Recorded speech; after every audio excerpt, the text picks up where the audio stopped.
बुच्ची दाढ़ी सरना है। इस सरना में होसे पहान और शुक्र धर्म बहिन के द्वारा तीन तीन धर्म बहनों को उपवास मिला था 21 दिन का।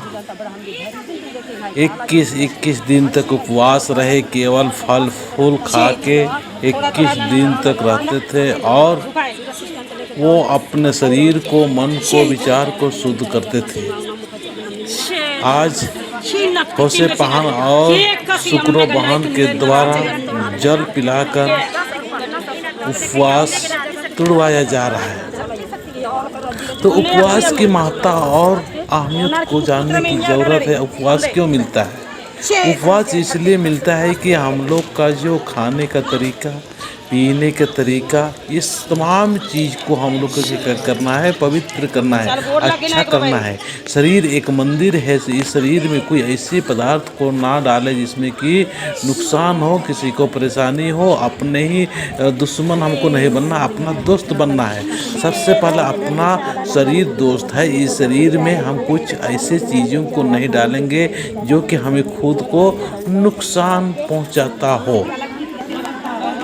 तो खाना पीना जब हमारा अच्छा हो जाता है, जब हम अच्छे से खाएंगे और पिएंगे तो हमारे मन भी अच्छा होगा और अच्छाई की ही सोचेंगे, अच्छाई का ही विचार करेंगे और अच्छा सोचेंगे और अच्छा हमारा खाना पीना होगा, अच्छा सोच होगा तो अच्छा हमारे कर्म भी होंगे।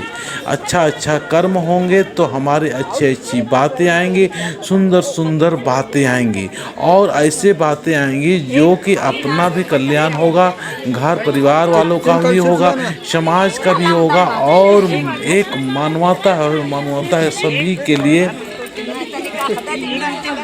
अच्छा होगा।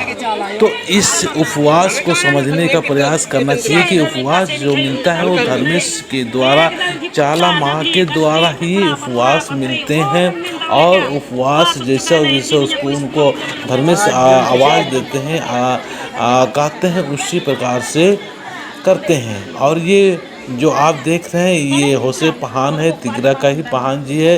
वो पहले इनको जल के द्वारा तुड़वाया गया और यहाँ पर जो एक खिचड़ी है और खिचड़ी के द्वारा उनको भोजन करा के आज के बाद में ये उपवास तोड़वाया जाएगा।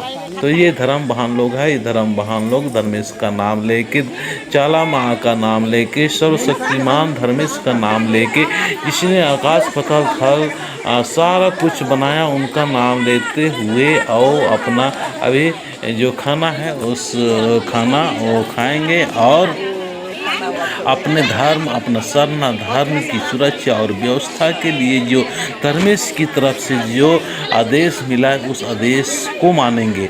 यहाँ किसी का वो पढ़ाई लिखाई या किसी को शपथ दिला नहीं रहे हैं, वो धर्मेश के द्वारा, माँ के द्वारा ही आवाज़ के द्वारा इनको संकेत करता है।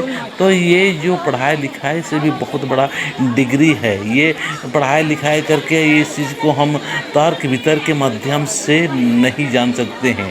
इसको कहते हैं कि हमारा एजुकेशन, हमारा पढ़ाई लिखाई, हमारा तर्क और वितर्क कितना भी संसारिक ज्ञान हो, चाहे हम कोई भी ग्रंथ पढ़ लें या कुछ भी हो, उनसे भी परे ये जो है अपना उपवास है और धर्मेश के द्वारा जो आवाज़ दे रहा है वो चीज़ है। इसको हम यूँ ही नहीं समझ पाते हैं और नहीं समझ पाएंगे।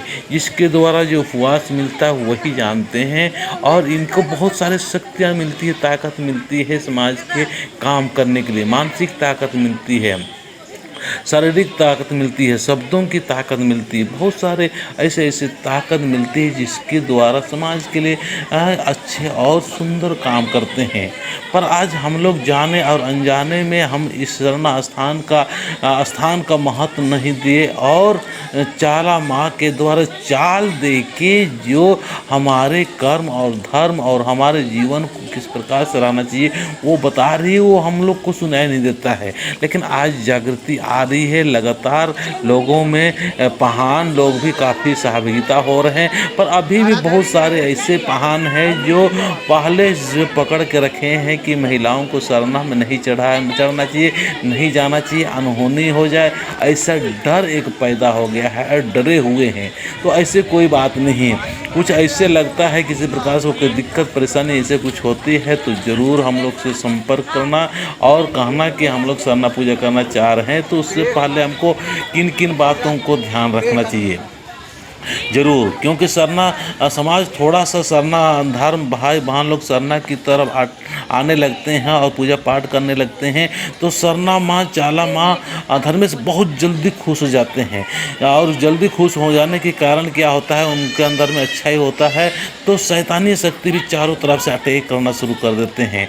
तो शैतानी शक्ति जब अटैक करती है तो कोई को तो समझ जाते हो, संभल जाते हैं, और जो नहीं समझते हो शैतानी की शैतान का ही बातें सुन के शैतान के अनुसार ही धर्मेश का या चाला माँ का कहा हुआ बोल के वो अनाप शनाप उल्टा सीधा करने लगते हैं।